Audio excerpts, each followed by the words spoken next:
Hello students, मैं Namrata Hasani, assistant professor APST government college Merka city Nagpur. Corporate accounting issue of shares में आज का हमारा टॉपिक है ओवर सब्सक्रिप्शन ऑफ शेयर्स, अंशों का अधिअभिदान। आज हम सीखेंगे अंशों के अधिअभिदान यानी ओवर सब्सक्रिप्शन से क्या मतलब है और इस केस में जर्नल एंट्रीज कैसे की जाती है।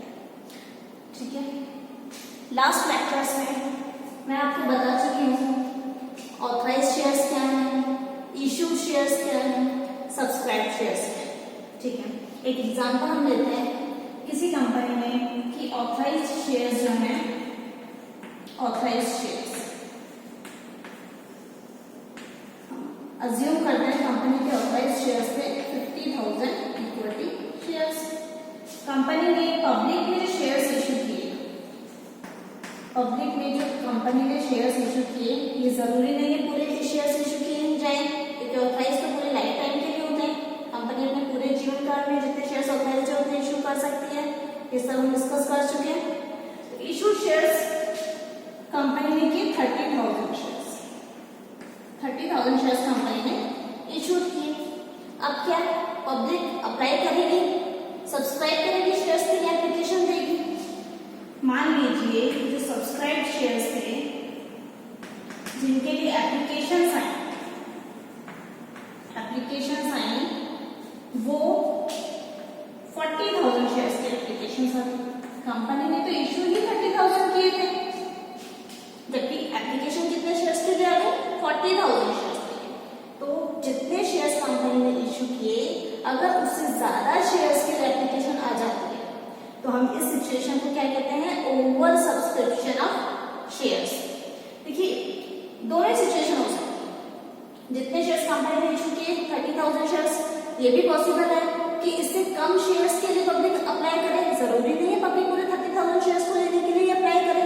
हो सकता है पब्लिक 30,000 शेयर्स के लिए अप्लाई ना करके 20,000 के लिए, 25,000 के लिए, 28,000 शेयर्स के लिए अप्लाई करे। और यहाँ पर हमने अज्यूम किया कि कंपनी पब्लिक ने 40,000 शेयर्स के लिए अप्लाई किया, तो दोनों चीजें पॉसिबल है। जितने शेयर्स कंपनी इशू कर रही है एप्लीकेशन, उससे कम शेयर्स के लिए भी आ सकती है और उससे ज्यादा शेयर्स के लिए आ सकती है। अगर इससे कम शेयर्स के लिए एप्लीकेशन कंपनी के पास आती है तो इसे हम कहते हैं न्यून अभिदान।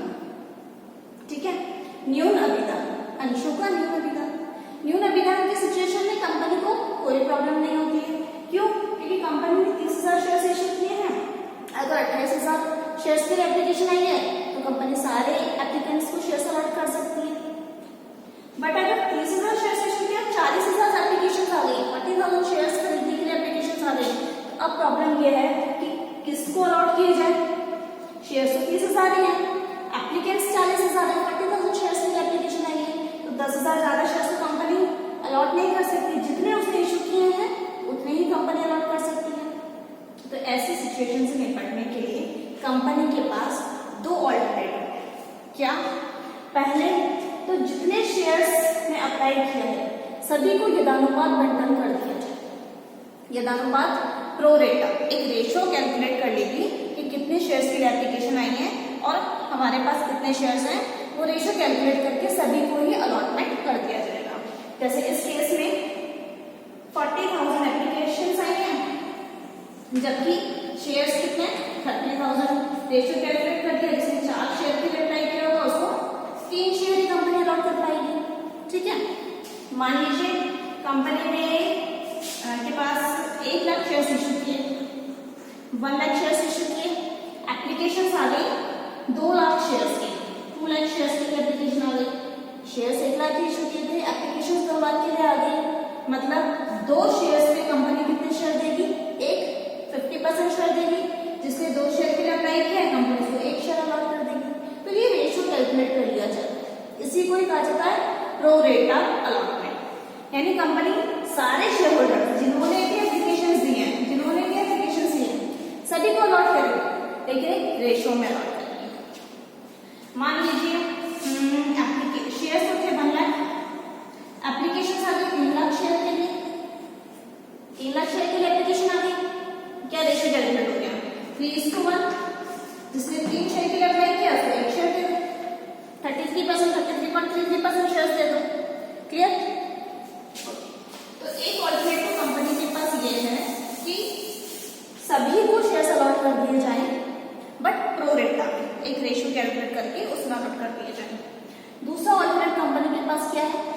दूसरा विकल्प ये है कंपनी के पास, इस 40,000 में से कंपनी ऐसे एप्लीकेशंस को अलग छाट ले जिन्होंने या तो एक मिनिमम शेयर से भी कम शेयर्स के लिए अप्लाई किया हो सकता है, किसी ने 2 शेयर्स के लिए अप्लाई कर दिया, किसी ने 5 शेयर्स के लिए अप्लाई कर दिया, किसी ने 7-10। तो कंपनी इतनी छोटी क्वांटिटी में भी शेयर्स अलॉट नहीं करना चाहती, तो कंपनी ने क्या किया, जो बहुत 100 शेयर्स से कम जिन लोगों ने अप्लाई किया था, बिलो 100 शेयर्स से कम जिन लोगों ने अप्लाई किया था, उन सबकी एप्लीकेशन रिजेक्ट कर दी, उनमें से किसी को भी अलॉट नहीं किया। और ऐसे एप्लीकेंट्स जिन्होंने 100 शेयर्स से कम अप्लाई किया था, टोटल कैलकुलेशन की तरह से 10,000 शेयर्स हो गए थे, 10,000 शेयर्स हो गए थे। तो 10,000 शेयर्स को सीधे सीधे मना कर दिया। रीजन क्या रखा कि भाई 100 शेयर्स से कम अप्लाई किया है, और ये क्राइटेरिया ये कंपनी फिक्स करती है अपनी मीटिंग्स में कि उसे क्या डिसीजन लेना है। ये अपनी मर्जी से नहीं ले सकती, बोर्ड ऑफ डायरेक्टर्स की जो सारी मीटिंग्स होती है उसमें कंपनी से डिसाइड कर लेती है कि किस बेस पे डिसीजन लिया जाएगा। तो कंपनी ने क्या किया था, जिन्होंने 100 शेयर से भी कम के लिए अप्लाई किया था, उन सबकी एप्लीकेशन रिजेक्ट कर दी। तो ऐसे 10,000 शेयर्स की एप्लीकेशन तो रिजेक्ट हो गई, बाकी 40,000 में से 10,000 की एप्लीकेशन रिजेक्ट हो गई, बाकी 30,000 एप्लीकेशन बची, उन सबको फुल अलॉट कर दिया। ये ऑल्टरनेट है कंपनी के पास। ये भी हो सकता है कि ये जो हमने एग्जांपल लिया, इससे बिलो 100 वाले जो एप्लीकेशन थी उनका टोटल कंपनी ने किया 5,000 शेयर्स हुए, जिन्होंने 100 रुपीज से 100 शेयर से कम के लिए अलॉट के लिए एप्लीकेशन दी थी, इन सबको कंपनी ने मना कर दिया। अब 40,000 में से 5,000 को कंपनी ने बिल्कुल ही रिजेक्ट कर दिया एप्लीकेशंस को। अभी भी 35,000 एप्लीकेशंस हैं। अब जो एप्लीकेशंस हैं उनको कंपनी प्रो रेटा पे अलॉट कर देगी, ठीक है। तो कंपनी के पास 2 ऑल्टरनेट है। फर्स्ट, जितनी भी एप्लीकेशंस आई हैं सभी को प्रो रेटा पे अलॉटमेंट कर दें। सेकंड, कुछ एप्लीकेशंस को जो क्राइटेरिया डिसाइड किया जाए उसके बेस पर अलग छाट के उनको रिजेक्ट कर दिया जाए, उन्हें कुछ भी अलॉटमेंट नहीं किया जाए, और बाकी जो एप्लीकेशंस बचे उन्हें अगेन प्रो रेटा यानी यथानुपात बंटन कर दिया जाए। इन दोनों ऑल्टरनेट में से कंपनी कोई भी ऑल्टरनेट यूज कर सकती है। आई थिंक प्रो रेटा और ओवर सब्सक्रिप्शन ये आपको समझ में आ गया। अब हम इसमें क्वेश्चन लेते हैं, प्रैक्टिकल क्वेश्चन से और ज्यादा क्लियर हो जाएगा, ठीक है। क्वेश्चन है, जोधपुर इंडस्ट्रीज लिमिटेड ने 10 रुपए वाले 1 लाख समता अंशों को प्रति अंश 4 रुपए प्रीमियम पर निर्गमन हेतु आवेदन आमंत्रित किए। 1 लाख समता अंश 10 रुपए वाले और 4 रुपए प्रीमियम, क्लियर है। 10 + 4 14 रुपए, और क्वेश्चन प्रीमियम का, प्रीमियम हम पढ़ चुके हैं कैसे उसकी एंट्रीज की जाती है। 8 रुपए प्रति अंश आवेदन पत्र के साथ तथा शेष बंटन पर दिए थे। 8 रुपए एप्लीकेशन पर ही ले लिया, 10 रुपए का शेयर है, 8 रुपए एप्लीकेशन पे ले लिया, और बोला शेष राशि बंटन पर। तो शेष राशि बची कितनी, 2 रुपए। 2 रुपए तो शेयर वैल्यू में से बच गई, और 4 रुपए जो प्रीमियम बोला हुआ है क्वेश्चन में, तो 2 और 4 6 रुपए अलॉटमेंट पे लेने हैं। निर्गमन 40,000 अंशों से अधिक अभिधानित हुआ, 40,000 शेयर्स ओवर सब्सक्राइब हुआ, मतलब टोटल एप्लीकेशंस कितनी आई, 1,40,000। 1 लाख तो शेयर्स इशू किए थे कंपनी ने, और ये कह रहा है क्वेश्चन कि 40,000 ओवर सब्सक्राइब हुआ। It means total applications I 1,40,000 shares के लिए। एवं निर्गमन यदानुपात बंटन पर कर दिया गया। निर्गमन यानी इशू, यदानुपात बंटन प्रो रेटा बेसिस पर कर दिया गया, मतलब सभी को प्रो रेटा बेसिस पर अलॉटमेंट कर दिया कंपनी ने। निर्धारित तिथियों पर समस्त राशियां प्राप्त हो गई। जोधपुर इंडस्ट्रीज लिमिटेड की पुस्तकों में जर्नल प्रविष्टियां कीजिए। जर्नल एंट्रीज करनी है, okay. Journal of Jodhpur industries limited,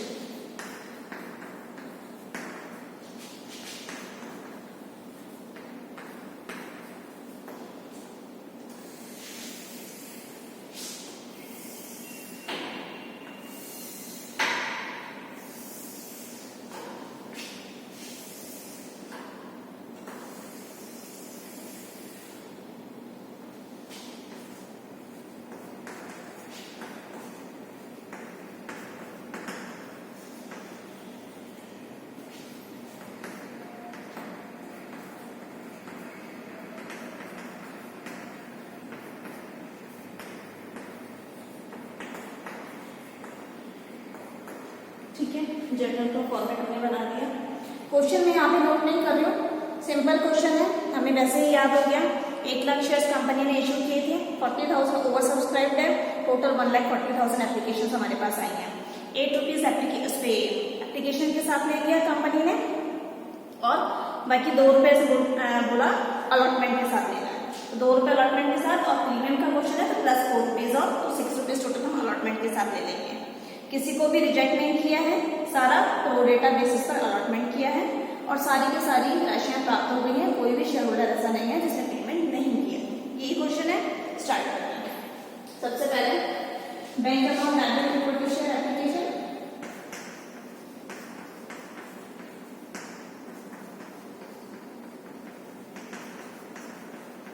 bank account debit equity share application account. Application money received on, application money तो पूरे शेयर्स पर जितने भी शेयर्स के एप्लीकेशन आई है सभी एप्लीकेशन के साथ एप्लीकेशन मनी सबमिट करवाएंगे कंपनी के पास। तो application money received on 1,40,000 equity shares at the rate ₹8 पर शेयर। एक शेयर पे कंपनी ने एप्लीकेशन मनी 8 रुपए कॉल कर दी थी, तो 1,40,000 शेयर्स पर 8 रुपए के अकॉर्डिंग 11,20,000 रुपए कंपनी के बैंक अकाउंट में आ जाएगा।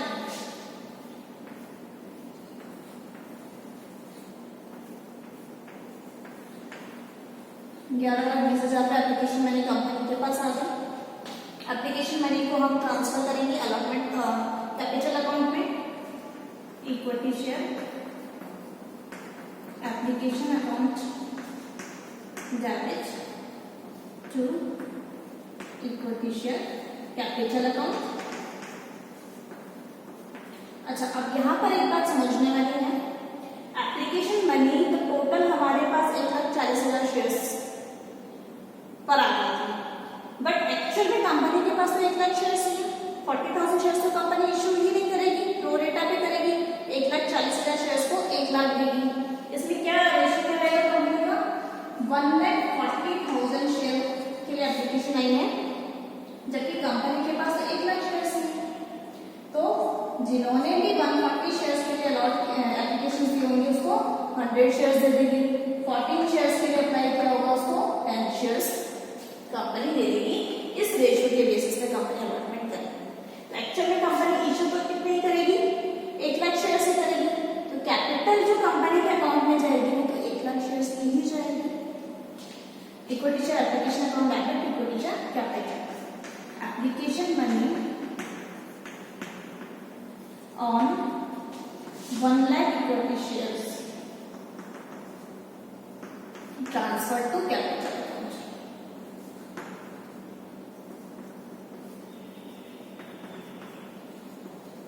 Transfer to capital account. 1 lakh shares पर 8 रुपए के अकॉर्डिंग एप्लीकेशन मनी 8 रुपए पर शेयर थी ना, तो 8 लाख रुपए तो हमारे कैपिटल अकाउंट में ट्रांसफर हो गए। 11,20,000 पे आए थे, 8 लाख रुपए कैपिटल में ट्रांसफर हो गए। 3,20,000 रुपए अभी भी कंपनी के पास जमा है, क्योंकि एप्लीकेशन मनी जो हमारे पास 1,40,000 शेयर्स पर आई थी, 40,000 शेयर्स पर एक्स्ट्रा आई थी, वो तो कंपनी के पास ही जमा है। कंपनी क्या करती है, जो एक्स्ट्रा मनी एप्लीकेशन के साथ आ जाती है वो उसी टाइम रिफंड नहीं करती, क्योंकि अलॉटमेंट पे वापस इन्हीं से ही पैसा लेना है, इन्हीं से ही वापस अलॉटमेंट पे पैसा लेना है। तो अलॉटमेंट पे दोबारा इनसे पैसा मांगने से अच्छा है कि जो एप्लीकेशन पे ज्यादा पैसा आएगा उसको रोक लिया गया। अलॉटमेंट पे जब ड्यू होगा इनसे पैसा, तब वो पुराना पैसा इसमें एडजस्ट कर दिया जाएगा, और बाकी जितना बचेगा वो शेयर होल्डर से मांग लिया जाएगा, उसकी डिमांड कर दी जाएगी, उतना वो लोग पेमेंट कर देंगे। ठीक है, तो एप्लीकेशन से हमने कैपिटल में ट्रांसफर कर दिया 8 लाख रुपए। अब हम अलॉटमेंट क्यों करें? Equity share allotment account debit, लेकिन हमें पता है अलॉटमेंट के साथ प्रीमियम भी लेना है, तो इक्विटी शेयर कैपिटल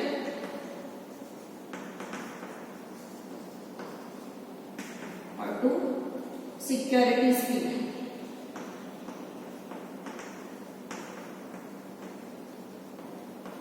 अच्छा, कैपिटल 1 लाख शेयर्स पर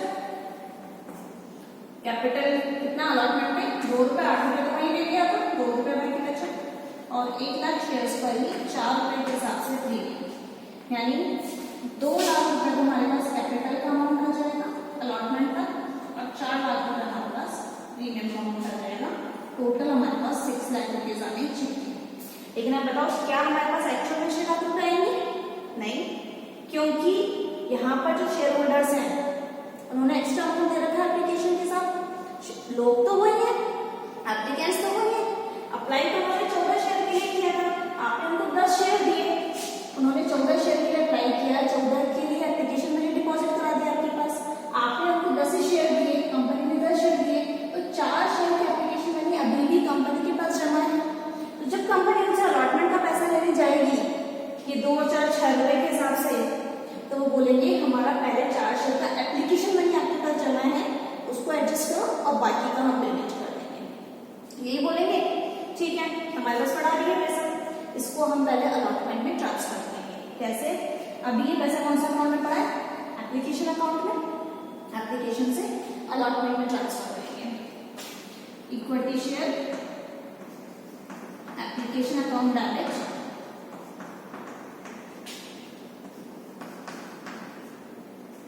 टू इक्विटी शेयर अलॉटमेंट। कितना? यहां से भी हम देख सकते हैं 11,20,000 पे आ गया था, 8 लाख रुपए उसमें से एप्लीकेशन के टाइम पे कैपिटल में ट्रांसफर हो गया था, 3,20,000 का हमारे पास पड़ा है, वो 3,20,000 पे हमारा अलॉटमेंट में ट्रांसफर हो जाएगा। इसी को हम ऐसे भी कैलकुलेट कर सकते हैं, 40,000 शेयर की एप्लीकेशन मनी हमारे पास डिपॉजिट है, तो 40,000 शेयर्स का और 1 शेयर का एप्लीकेशन मनी कितनी थी? 8 रुपए, तो 40,000 इंटू 8 3,20,000 रुपए, 3,20,000 रुपए कंपनी ने एप्लीकेशन से अलॉटमेंट में ट्रांसफर कर दिया। बाकी का पैसा अब कंपनी के पास आ जाएगा। Bank account debit to equity share allotment account. कितना? अलॉटमेंट पे टोटल 6 लाख रुपए आना था, 3,20,000 रुपए ऑलरेडी आया हुआ था, वो हमने ट्रांसफर कर दिया, बाकी 2,80,000 रुपए हमारे पास अलॉटमेंट के टाइम पर आ जाए, क्योंकि क्वेश्चन ने हमें बता दिया था कि सभी राशियां समय पर प्राप्त हो गई, कोई भी शेयर होल्डर ऐसा नहीं है जिसने पेमेंट नहीं किया। ठीक है। अच्छा, अगर डेट की बात करें तो क्वेश्चन में कहीं भी डेट्स मेंशन नहीं है, बट अगर हमें डेट्स मेंशन करनी है तो डेट ऑफ रिसिप्ट, जिस दिन बैंक में पैसा आया हमारा एप्लीकेशन का, जो लास्ट डेट डिसाइड की होती कंपनी ने सब्सक्रिप्शन लिस्ट क्लोज करने की, एप्लीकेशन ट्रांसफर कब होगी कैपिटल अकाउंट में, डेट ऑफ अलॉटमेंट,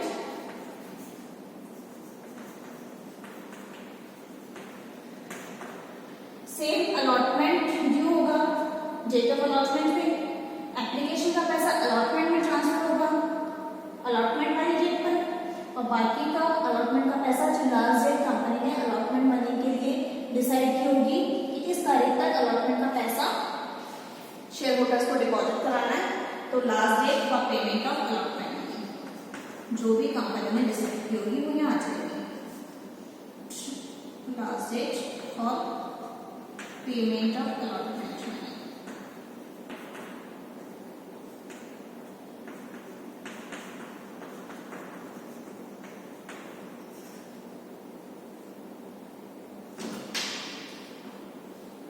एंट्री सारी कंप्लीट हो गई हमारी, एप्लीकेशन का पैसा आया, ट्रांसफर हो गया, अलॉटमेंट ड्यू हुआ, एप्लीकेशन की जो एक्सेस मनी थी वो अलॉटमेंट में ट्रांसफर हो गई, अलॉटमेंट का बाकी का पैसा अकाउंट में आ गया, क्लोज, कंप्लीट।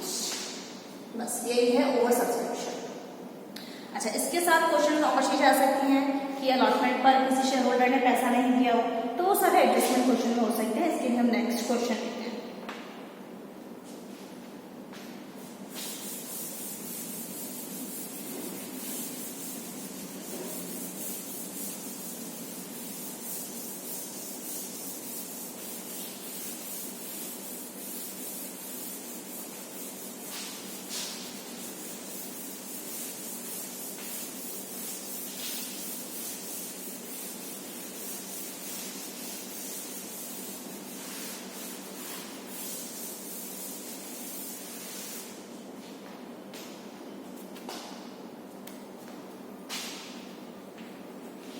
ओवर सब्सक्रिप्शन का एक और क्वेश्चन हम करते हैं जिसमें कुछ एक एडजस्टमेंट और आ जाए तो ओवर सब्सक्रिप्शन आपको और क्लियर थोड़ा समझ में आ जाए।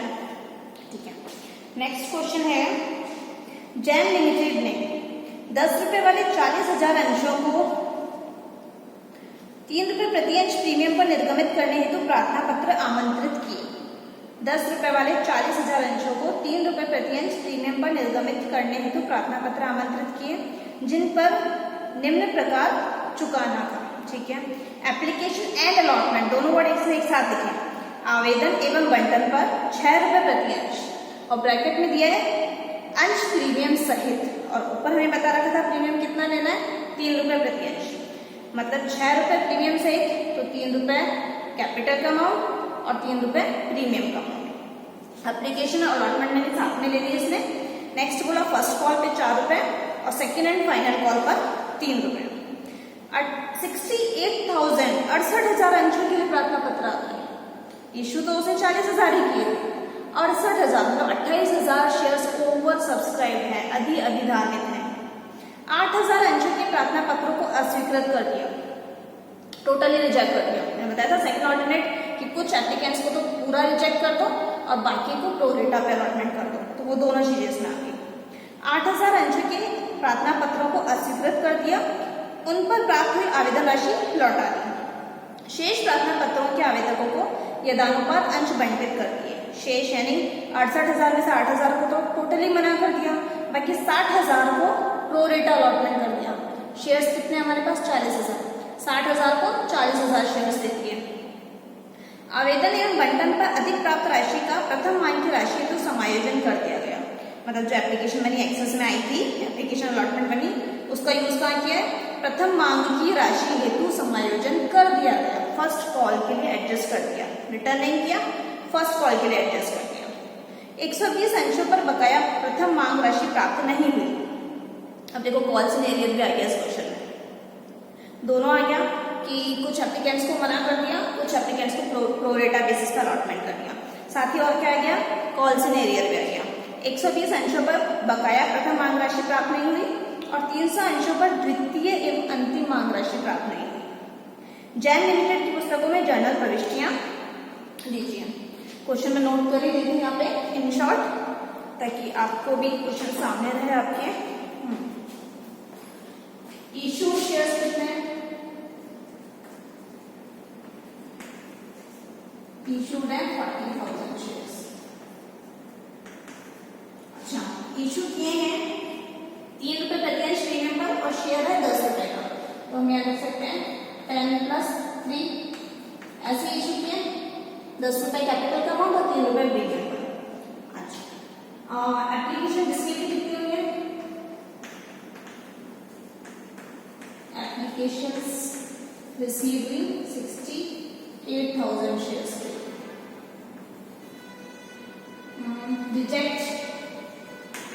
रिजेक्टेड कितने हैं, 8,000 शेयर्स और प्रोरेटा पे अलॉटमेंट कितना है, प्रोरेटा अलॉटमेंट बाकी कितने 60,000 शेयर्स बचे। 60,000 को आपने 40,000 दे दिए, मतलब 6:4 के रेशियो में आपने अलॉटमेंट कर दिया। ये रेशियो निकालना नहीं, हमने क्वेश्चन में नहीं, हमने आएगा क्वेश्चन सॉल्व करने में, फिर आपको समझाने के लिए मैंने बताया कि प्रोरेटा क्या होता है। यदानुपात बंटन कर दिया जाता है। 6 शेयर्स के लिए जिसने अप्लाई किया उसको 4 शेयर दे दिए, और शॉर्ट करें तो जिसने 3 शेयर के लिए अप्लाई किया उसको 2 शेयर दे दिए। ओके, एप्लीकेशन के साथ क्या है, अच्छा इसमें एप्लीकेशन एंड अलॉटमेंट साथ में दिया है। एप्लीकेशन एंड अलॉटमेंट जो क्वेश्चन में लिखा है बस ऐसे हमें एंट्रीज करनी है, वही वर्ड्स हमें यूज करना है। इसमें एप्लीकेशन अलॉटमेंट एक साथ यूज किया है, हम भी एक साथ यूज कर लेंगे। 6 रुपए प्रति अंश प्रीमियम सहित, तो 6 रुपए में प्रीमियम भी इंक्लूड है, तो 3 + 3 कर दे क्योंकि हमारा 3 रुपए तो प्रीमियम है। फर्स्ट कॉल पर है 4 रुपीज और सेकेंड कॉल जो कि हमारी फाइनल कॉल है उस पर भी 3 रुपए, तो हो गया ये 7 और 3 10 + 3। अच्छा, अब कॉल से लेने के लिए क्या बोला है, 120 शेयर्स पर प्रथम मांग राशि प्राप्त नहीं हुई, तो हम नाम ले देते हैं एक्स है, इसके पास 120 शेयर्स हैं, not paid first call. Okay, ये वाई है, इसके पास 300 शेयर्स हैं।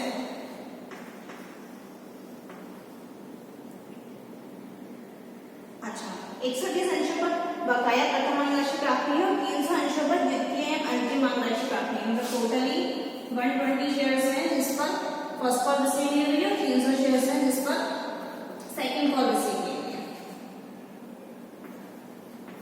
Not received second call. बस यही हमारा क्वेश्चन है, जनरल एंट्रीज हमें करनी है। प्रीमियम का क्वेश्चन है और प्रो रेटा का क्वेश्चन है विद कॉल सिनेरियो भी है।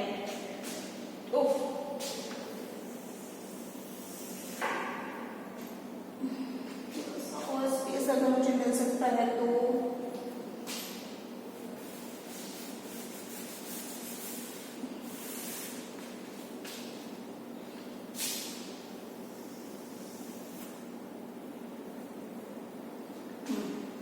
जर्नल ऑफ जैन लिमिटेड ना, ये नाम था कंपनी का, जर्नल ऑफ जैन लिमिटेड।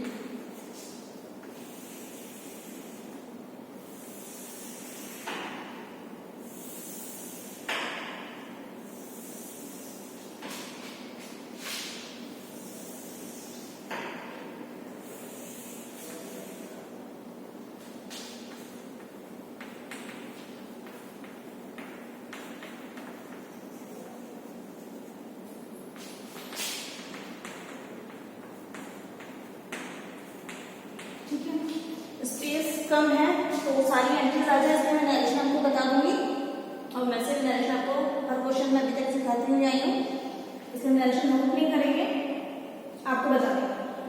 सबसे पहले एप्लीकेशन मनी रिसीव होगी, bank account debit to equity share application. Application money कितने शेयर्स पर आएगी, जितने शेयर्स ने अप्लाई किया था, 68,000 शेयर्स ने अप्लाई किया है तो 68,000 शेयर्स पर एप्लीकेशन मनी आ जाएगी। 68,000 शेयर्स पर एप्लीकेशन मनी कितनी थी। अच्छा, इस क्वेश्चन में एप्लीकेशन एंड अलॉटमेंट वर्ड साथ में लिखा है तो हम भी लिखेंगे to equity share application and allotment. जो क्वेश्चन में दिया है हम भी वैसे नोट करेंगे। 68,000 शेयर्स पर एप्लीकेशन अलॉटमेंट मनी कितनी आ रही है, 3 + 3 6 रुपीज, तो 68,000 इंटू 6, 68,000 इंटू 6 4,08,000 ये अमाउंट हमारे अकाउंट में आ जाएगा, कंपनी के अकाउंट में एप्लीकेशन के साथ आ जाएगा। एप्लीकेशन मनी ट्रांसफर होगी कैपिटल में, equity share application and allotment account debit to equity share capital to securities premium. Capital का पैसा मैंने आपको बताया, जितने एक्चुअल में हमारे पास शेयर्स होते हैं जो कंपनी ने इशू किए होते हैं उतना ही अमाउंट कैपिटल में ट्रांसफर होगा। तो एक्चुअल में कंपनी के पास शेयर्स तो 40,000 है, तो 40,000 शेयर्स पर कैपिटल का अमाउंट 3 रुपए है और 40,000 शेयर्स पर प्रीमियम का अमाउंट भी 3 रुपए। कितना हो गया,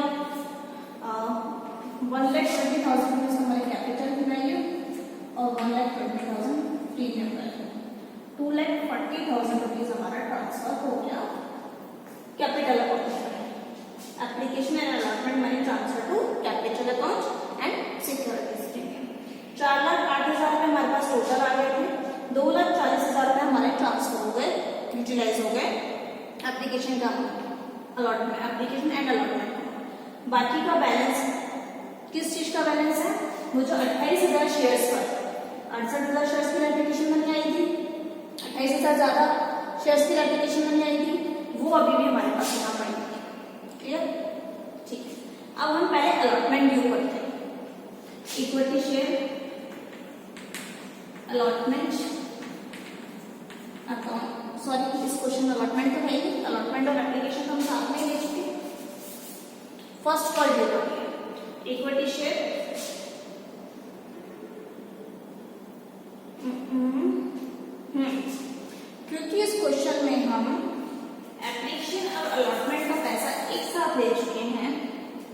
हमारा स्टेप्स क्या होते हैं, application, then allotment, then first call, then second call, final call, third call अगर है तो इस क्वेश्चन हमारी एप्लीकेशन अलॉटमेंट एक साथ है। अलॉटमेंट हो चुका तो हमें फर्स्ट कॉल करना है, लेकिन फर्स्ट कॉल से पहले जो हमारे पास एप्लीकेशन अलॉटमेंट का पैसा पड़ा है उसको ट्रांसफर तो करेंगे कॉल्स एंड एडवांस में, वैसे ही यानी कि अलॉटमेंट के टाइम पर होती, बट बिकॉज अलॉटमेंट हमारा साथ नहीं है तो हम यहाँ पे एक एंट्री और पास करेंगे, equity share application and allotment account debit to bank और to calls in advance. Calls in advance ये क्योंकि अभी समझना चाहिए, कॉल्स इन एडवांस।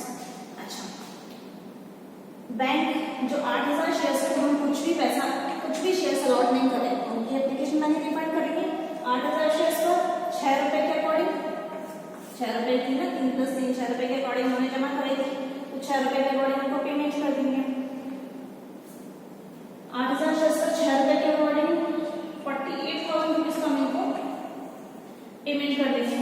और एक्सेस शेयर्स और कितने थे, बस हम ऐसे देख सकते हैं 4,08,000 में से 2,40,000 में हमारे एडजस्ट हो गए। बाकी अभी हमारे पास एप्लीकेशन में अमाउंट कितना पड़ा हुआ है, 1,68,000। 1,68,000 रुपीज हमारे यहाँ है। 1,68,000 में से 48,000 रुपीज का हमें रिफंड करना है 8,000 शेयर्स पर। बाकी 1,20,000 रुपीज अभी हमारे पास जो पड़ा है वो हम कॉल्स में एडवांस में लेके जाएंगे और फर्स्ट कॉल और सेकंड कॉल के लिए उसको यूटिलाइज करेंगे, तो वो पैसा हमने कॉल्स में एडवांस अकाउंट में ट्रांसफर कर दिया। अच्छा, इसको हम ऐसे भी देख सकते हैं, 68,000 से 40,000 का पैसा तो ट्रांसफर हो गया, 8,000 का पैसा रिटर्न हो गया, बाकी 20,000 शेयर्स पर 6 रुपए के हिसाब से 20,000 × 6 1,20,000। अब हम जो करेंगे हमारी फर्स्ट कॉल, और फर्स्ट कॉल करने की एंट्री क्या होती है, equity share first call account debit to equity share capital. First call पे तो कोई प्रीमियम नहीं है, फर्स्ट कॉल पे तो सीधे 4 रुपए कॉल करना है। कितने शेयर से कॉल करेंगे, 40,000 शेयर से 4 रुपए के अकॉर्डिंग 1,60,000 रुपीज हम कॉल करेंगे। कौन देगा हमें 1,60,000? 1,20,000 तो ऑलरेडी दे चुके थे तो नहीं देंगे। उन्होंने अप्लाई 60,000 शेयर्स के लिए किया, एप्लीकेशन में 60,000 शेयर्स के अकॉर्डिंग जमा कराया, आपको 40,000 शेयर्स दिए, 1,20,000 रुपये तो ऑलरेडी दे चुके हैं आपको। तो वो अमाउंट आप पहले एडजस्ट करोगे कॉल्स इन एडवांस, जो पैसा आपका कॉल्स इन एडवांस में पड़ा है, calls in advance account debit to equity share first call, उसको फर्स्ट कॉल में लो। 1,20,000 का आपके पास कॉल्स इन एडवांस में पड़ा, उसको आपने फर्स्ट कॉल में ले लिया। अब बाकी का पैसा के पास बैंक में आ जाएगा, तो bank account debit to equity share first call. कितना आना चाहिए, 1,60,000 का आपने ड्यू किया था, 1,20,000 का आपके पास ऑलरेडी था, बाकी 40,000 रुपये आपके पास आना चाहिए। 40,000 रुपये आपके पास आना चाहिए। कितने शेयर से डिमांड करोगे, 40,000 शेयर से तो मांगोगे। 40,000 शेयर आपने इशू किए थे, उन 40,000 शेयर से फर्स्ट कॉल का पैसा आपको लेना था 1,60,000 रुपये। उन्होंने कहा कि हमने 1,20,000 रुपये पहले ही दिया हुआ है, यानी अब उनसे कितना कॉल करना है, 40,000 रुपये। लेकिन हो क्या रहा है, 120 शेयर्स पर तो फर्स्ट कॉल का पैसा आ ही नहीं रहा है, तो 40,000 शेयर्स पर 40,000 रुपये लेने हैं, तो 120 शेयर्स पर कितने लेने, कैलकुलेशन करो। 40,000 शेयर्स पर हमें 40,000 रुपीज लेने हैं फर्स्ट कॉल के, मतलब एक शेयर से हमें अब कितना पैसा लेना है फर्स्ट कॉल का, 1 रुपये ही तो लेना है। एक्चुअल में तो फर्स्ट कॉल का पैसा कितना था, 4 रुपये, लेकिन उन लोगों का पैसा हमारे पास पहले ही जमा है, इसलिए हम उन शेयर से कितना ले रहे हैं, 40,000 ही ले रहे हैं। 40,000 शेयर से 40,000 ले रहे हैं, यानी 1 रुपये एक शेयर पे ले रहे हैं। तो जब 120 शेयर से पैसा वो नहीं दे रहे हैं तो कितना पैसा नहीं आएगा हमारे पास, 120 रुपये नहीं आएंगे हमारे पास। तो 40,000 में से 120 माइनस कर दो, 40,000 में से 120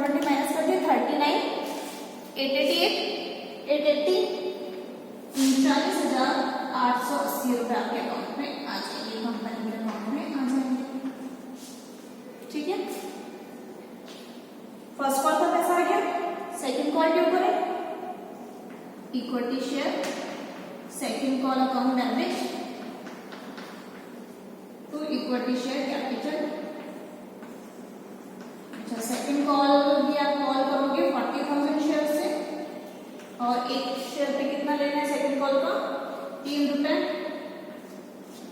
1,20,000 आपको कॉल करना है, 1,20,000 रुपए ड्यू करोगे आप। अब देखो सेकंड कॉल तक आते आते हमारे पास कुछ भी कॉल्स इन एडवांस नहीं बचा, क्योंकि कॉल्स इन एडवांस हमारे पास था ही 1,20,000 रुपए, वो सारा का सारा हमारे पास फर्स्ट कॉल में एडजस्ट हो गया, क्योंकि हमें फर्स्ट कॉल पे 1,60,000 रुपए चाहिए था, 1,20,000 ही था हमारे पास, इसीलिए तो हमने फर्स्ट कॉल का बाकी पैसा मंगवाया। ठीक है, तो जो हमारे पास एडवांस मनी डिपॉजिटेड थी शेयर होल्डर्स की, वो तो पूरी एडजस्ट हो चुकी है, यानी सेकंड कॉल का पैसा सभी से मंगवाना है और पूरा मंगवाना है, पूरा 3 रुपए मंगवाना है 40,000 शेयर से। अब हो क्या रहा है, कुछ शेयर होल्डर्स पैसा नहीं दे रहे। कितने नहीं दे रहे? 300 शेयर से पैसा नहीं आ रहा है, 40,000 से मंगवाना है, 300 पे नहीं आ रहा है, बाकी का तो आ रहा है, उसके एंट्री कर देंगे bank account debit to equity share second call, bank account debit equity share second call.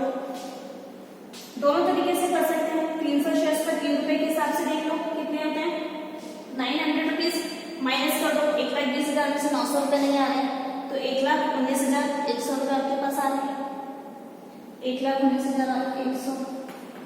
और अगर इस तरीके से देखना चाहो कि 40,000 में से 300 शेयर्स का पैसा नहीं आ रहा है, इट मींस कितने का? 39,700 शेयर्स का पेमेंट कर रहे हैं, 39,700 शेयर्स आपको पेमेंट कर रहे हैं 3 रुपए के हिसाब से, 1,19,100 रुपए। लास्ट एंट्री दिख रही है आपको? नहीं तो ये लास्ट एंट्री में यहाँ पर डिवाइड कर देती हूँ, bank account debit to equity share second call. जो पैसा आ रहा है बैंक में 1,19,100, second call amount, second call money received on कितने? 39,700 शेयर्स एट द रेट ₹3 पर। कंप्लीट क्वेश्चन, ओवर सब्सक्रिप्शन का एक और क्वेश्चन कंप्लीट हो गया। अच्छा, ओवर सब्सक्रिप्शन का अब हम एक और क्वेश्चन लेंगे, नेक्स्ट लेक्चर में लेंगे, उसमें हम कुछ और एडजस्टमेंट होंगे, जैसे यहाँ पर आपके पास कॉल्स में एरियर का एडजस्टमेंट आ गया, रिफंड करने का एडजस्टमेंट आ गया, जिनको हमने बिल्कुल भी अलॉट नहीं